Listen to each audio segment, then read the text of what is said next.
Welcome, my trailblazers. Last day of the Pathology Visions conference from San Diego, reporting live to you. Learn about the newest digital pathology trends in science and industry, meet the most interesting people in the niche, and gain insights relevant to your own projects. Here is where pathology meets computer science. You are listening to the Digital Pathology Podcast with your host, Dr. Alexandra Zhurov. I definitely don't regret coming here. The updates from the conference are that there were more than 1,000 attendees. This is the biggest Path Visions to date. They are growing every year. Last year, I think it was 800 people. Now it's over 1,000, and they're expecting a few walk-ins. That's one thing. So the biggest Path Visions to date. So this is the biggest digital pathology conference in the US and in the world. So if you're interested in digital pathology, this is the place to be. As I told you for the last past days, the through line is pixels to patients. So we have the infrastructure figured out more or less. People are collaborating. We're trying to be more interoperative. And now, well, not now, it was from the very beginning, it was with the patient in mind. But now, actually, we prepared the baseline, the floor to do it. And I'm not going to cry because the keynote was pretty moving. So the keynote was by Dr. Lijah Joseph and by Didi O'Brien. So Dr. Lijah Joseph is a pathologist. She was a guest on the Digital Pathology podcast. And what she did, and Didi and Lijah, they were both patients as well. So they were talking about their experience. And it always fascinates me how a pathologist is experiencing cancer. I was like, maybe interview more pathologists who had cancer. How do they go through their cancer journey? But the long story short, even though they diagnose cancer all day long for a living, when they are the patient, they're experiencing everything as any other patient experiences. So there's a poem the Digital Pathology Association published from this keynote on LinkedIn. So I encourage you to go and check their website and LinkedIn feed as well. They were posting from the conference. So A Patient's If Only by Didi O'Brien. They were my life, my everyday. Oh my goodness, I cannot read it through without starting to cry. But let me try. They were my life, my everyday. I'd lose them soon, I knew. As each one's journey took its turn, I asked, what can I do to find a way to keep them longer, more laughter, love to share, more memories that would sustain me when they're no longer there. Okay, breathe. To understand the path they're on, to comfort them, but how? So many questions left unanswered. Why him? Why her? Why now? It's natural curiosity and need to learn, to see, to not just accept as simply what will be, will be. If we could understand the mystery behind their time to go, we could embrace each other's journeys if only we could know. Okay, let me calm down now from the crying from the poem. Anyway, what I want to say with this is not necessarily cry online, which sometimes happens when I hear these moving stories, but what they conveyed with this keynote, and I heard a lecture by Dr. Lijah last year at the Digital Diagnostics Summit, is that pathologist can be a part of patient care. And what Dr. Joseph did, she opened or organized patient pathology clinic, like open hours where patients can look at their slides.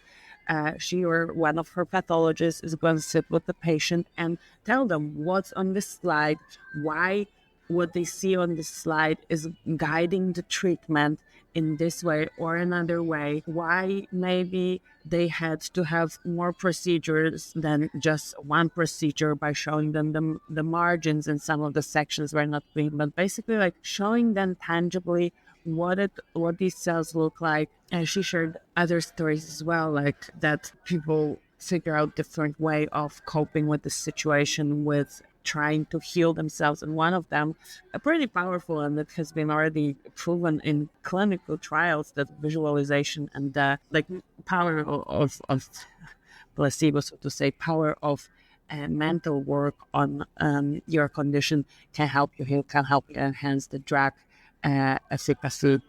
But one person wanted to just have a picture of this tumor on their medicine bottle to every day look at it and imagine this very image of the tumor shrinking. So giving this possibility to the patients, giving these pixels, these digital whole slide image pixels to the patients in one way or another. Obviously, this is a complex environment, the medical environment, but patients are part of the care journey. They are more and more educated, understand more and more, and have better tools to understand it. So including them in this journey is just gonna even more, and being there for them as a pathologist as well, because a pathologist is always seen as the behind the scenes doctor, the one that provides information to the treating physician. As she showed in her example, they are now partner in patient care, and it's important for the patients to understand. So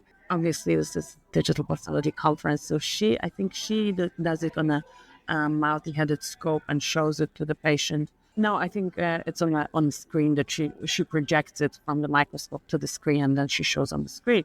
So this is already one way of digitization, but this could be done, and the patients have to come in person.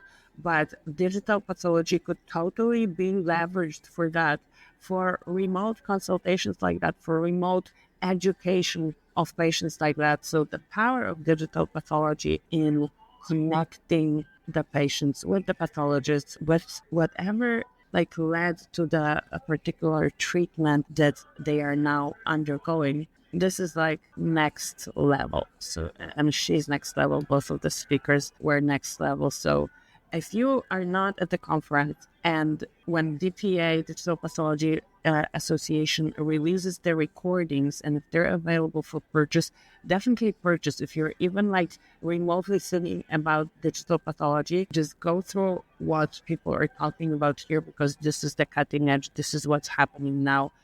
They want to be here. They want to present it. They want to tell you what's happening. So, after the a little bit emotional update on the keynote, let me give you more technical updates, because I had the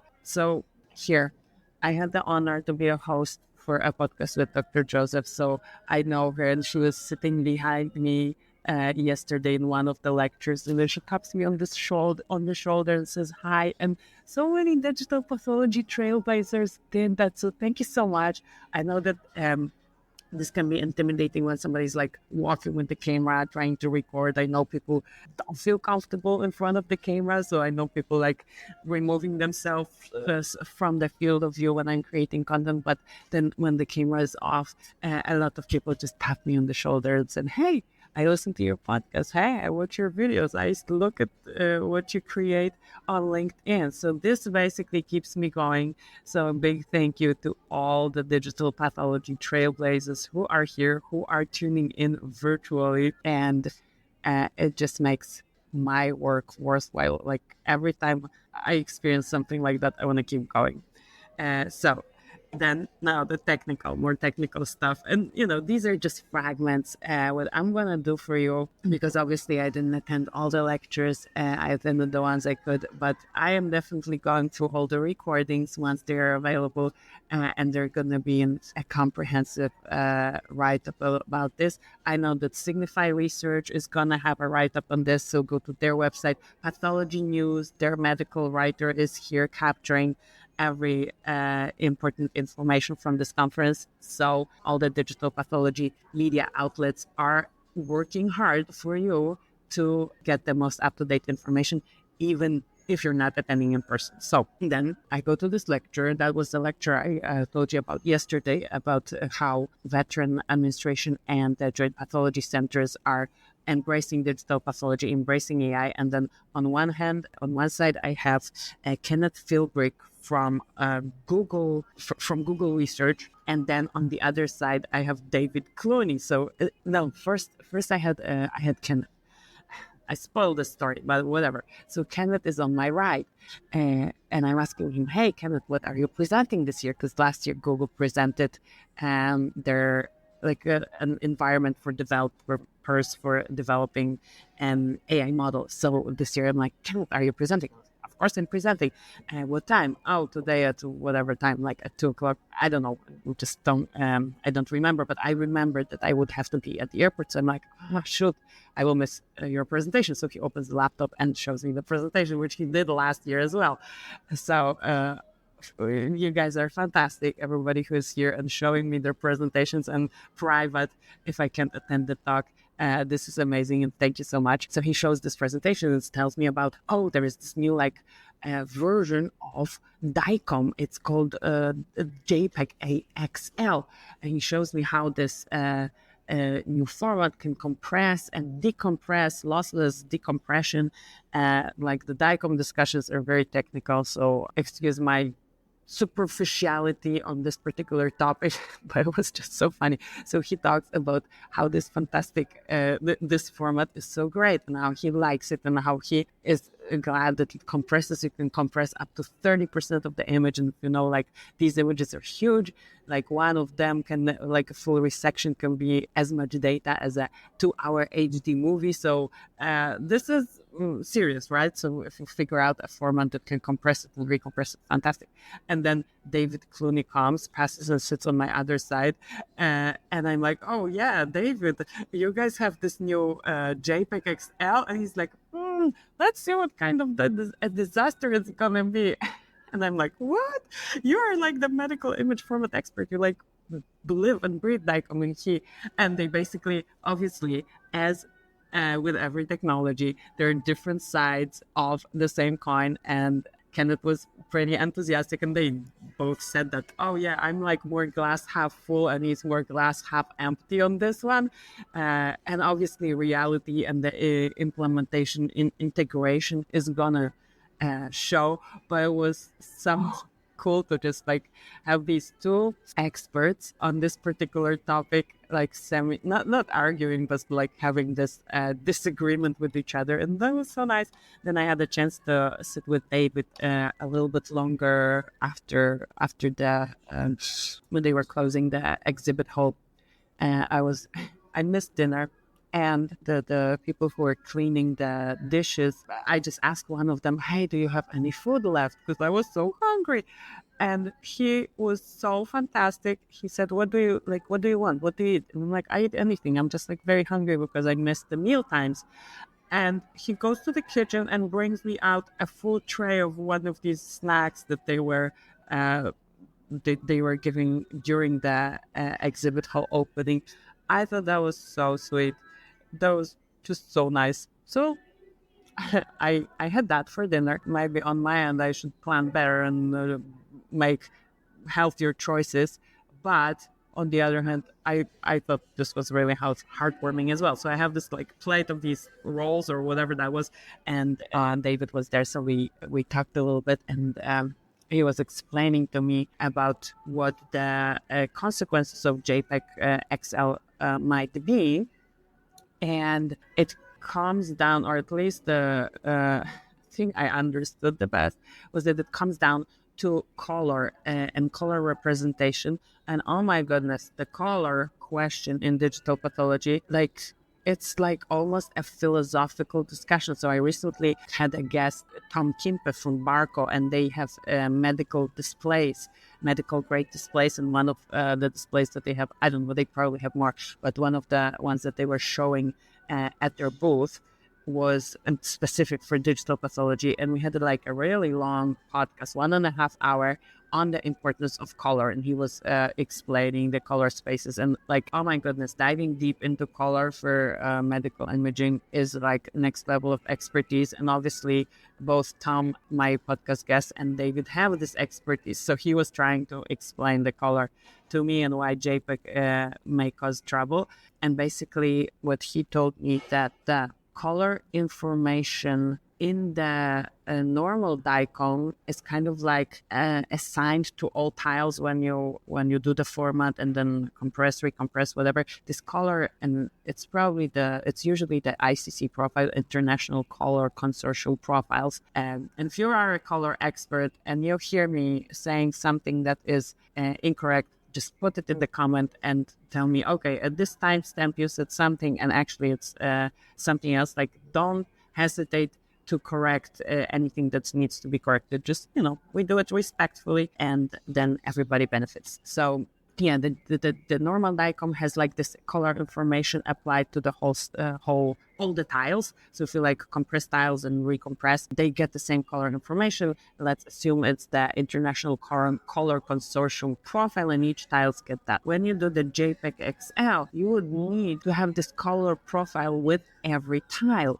and that significantly increases the size of the tile, because sometimes tiles are very small, but the color profile would have to go with each tile, like it's the same color profile, and sometimes it can exceed the size of the tile. So what do? Like, you somehow kick it out, and then when you recompress, it may look different color-wise. So who takes responsibility for the color reproducibility? And like, when I was listening to him, I'm like, oh my goodness, this is like a whole not philosophical, it's physics.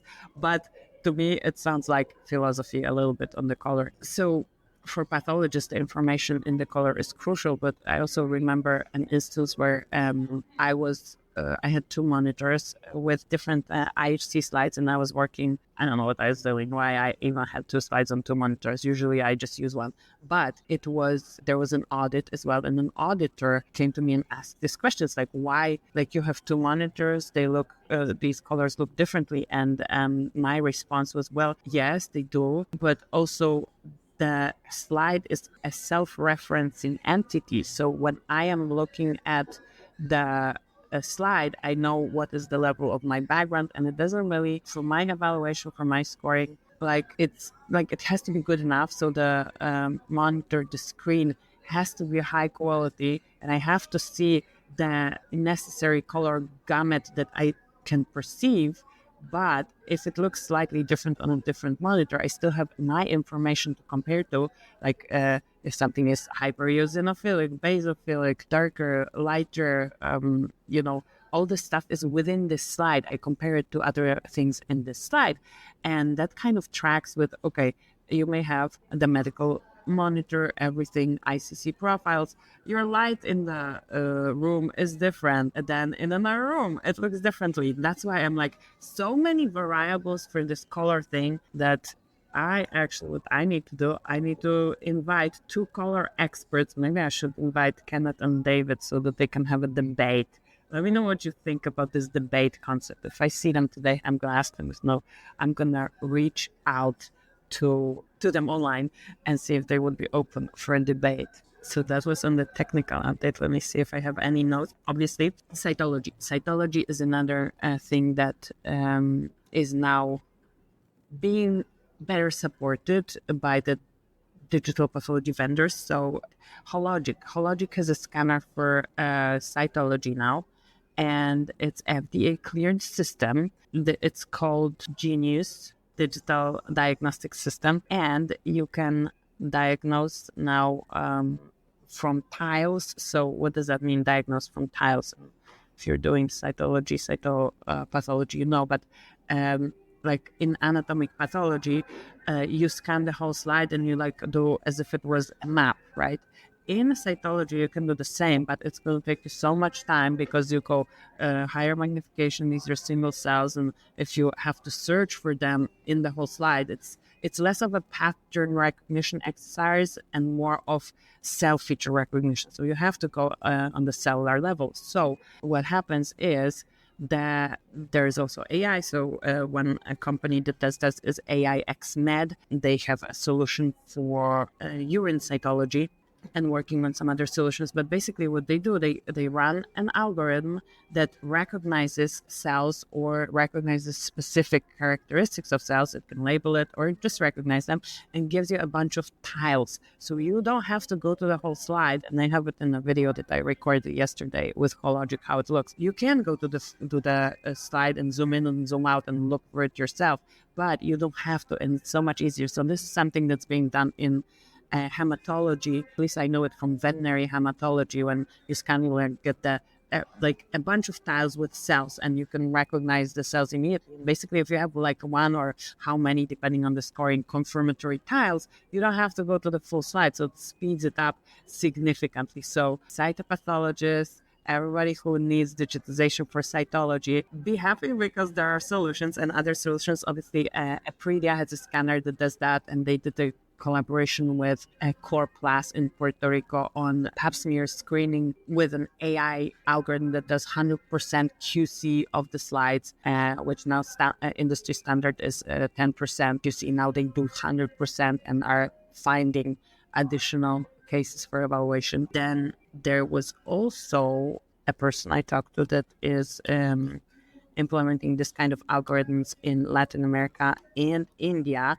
So, and that's another testimony or something that fits very well into the through line of front pixels to patients, because cytology is a procedure that does not require you to create to get tissue, right? It's like a procedure that can be done in the practice and can be immediately put on slide and immediately digitized. So you basically, cytology, so you skip the whole block preparation and slide. Well, you still prepare a slide that you would need to digitize, but it's like directly from patient to slide. So you can stain it bright then and there, digitize it as well, and evaluate. And not only digitize and evaluate, you can also show this to the patient if you feel like it. And obviously that depends on the relationship with the patient and the healthcare provider. But let me give you my story. So you know how much of the story I want to share. But basically, one time when I went to the doctor, they did the cytology on me and they showed it to me under the microscope, and I kind of like coaxed them into showing it to me by showing them, hey, on my Instagram I'm a veterinary pathologist, like I understand the cells, look what I have on my Instagram, it's all cells and different like lesions and stuff like that. So basically they took me with them to the microscope. It wasn't digital or anything. They took me to the microscope and I could look at what they were looking at, and they found it like nice, warm. It wasn't that like, oh, well, like, why do you want to know this? Why are you like, what are you checking me as a doctor? Totally not this vibe. It was more like collaboration. Oh, so you have the background knowledge to actually look at this and understand what's there. Then why not? So basically, they met me at my level. And I think that's super important in this discussion. Okay, how do you work with patients to empower them, but not to overwhelm them? And many people who are here are pathologists, doctors, or have some medical knowledge, so they will perceive care and treatment differently than somebody who does not have medical background. So the key thing here for me would be to meet the patient at their level, and there are like as many levels that patients are as many patients, right? And this is like this empathy, something that is crucial to be able to empower the patients with the right information in the right form. And that brings me to like the tail end of the topic of today is like, okay, what about AI? What about the future? So along those lines, AI well governed and with all the cybersecurity regulation and or all the guardrails that we need to put in place, and this is going to be something that can bring back the relationship between doctor and patient. So something that is being cited a lot, and I experience it every time I go to the doctor, like they ask you 5 times the same thing. They make you register online and fill on the questions. And I would think, okay, then it goes to the electronic health records and they have it and they greet you and say, oh, I see you are 40 years old and have 2 kids and whatever. No, they ask you the same question again. Like, let me not get on my soapbox to talk about that, because I obviously read a lot of books on how this should be changed, and it still is not changed in Waynesboro, Pennsylvania, where I went to the doctor last time to have a mammography. But let me go back to my train of thought. AI, right? So I went to another conference where they were talking about the AI ambient recording. So basically that the doctor talks to the patient and there is a recording happening. And obviously there need to be a consent for that. But from this recording, the notes are being created for the doctor, for the doctor that is doing the physical exam, interviewing the patient, for other specialists that might need to be involved in care, and also for the patient. And I don't know if that's already happening, but to me, for example, the potential would be, okay, the AI is hearing the patient speak, and hearing the way they talk about their condition. So from that information, you can already extract, okay, what is going to be the way to present the healthcare information to this person. Obviously, it's going to be in the way they communicate, right? Because this is the way they understand. So this, for example, then applied to pathology reports, to pathology, the clinics that Dr. Joseph is organizing, and everything. So it is the missing link. It could be the missing link to making patients more empowered, but also part of the caregiving team. So let me tell you like a sad story what I experienced 2 years ago. That was kind of, I don't know, I experienced it as inappropriate. Anyway, let's hope I don't cry. So in 2023, my mom had an accident and she was in a hospital and she had a traumatic brain injury. She was in a coma for 2 weeks and she didn't make it. And with my sister, we would go and so we live very close to the German border, and she went for a bike trip to Germany because they have beautiful bike paths, and fell off a bike and went to the hospital there. So that's why we were going to the hospital in Germany to visit her every day. And I speak fluent German. I did my PhD in Germany. And obviously, I'm a veterinary pathologist. I can read medical papers. And not only that, my cousin at that time, she was an anesthesiologist at one of the hospitals in Berlin. So I would like consult her on everything and then go and ask the doctors and like talk to the doctors. They felt pretty intimidated. And at some point, the chief doctor basically called me and said that I'm not supposed to ask so many questions because this comes across as interfering with care, which like I had zero like care suggestions. It was like my questions about like, okay, what happened? What is the plan? What are the potential outcomes from the best to the worst? But yeah, we were briefly considering filing a complaint. Then we didn't decide to do it because whatever. But I would not wish anybody to experience something like that. And regardless like at which level of healthcare savviness you are. And obviously, if you're a doctor yourself, veterinarian, any kind of medical professional, you're not going to be at the same level as a non-medical professional. So I would expect the care provider to meet me at that level. And that was the message at Path Visions, to be there for the patients, also as a pathologist with special initiative like Dr. Joseph's initiatives, because it matters. Yeah, I don't know. I feel heavy topics here in this live stream, but I hope you enjoy it. Thank you so much for joining me, and I talk to you in the next episode.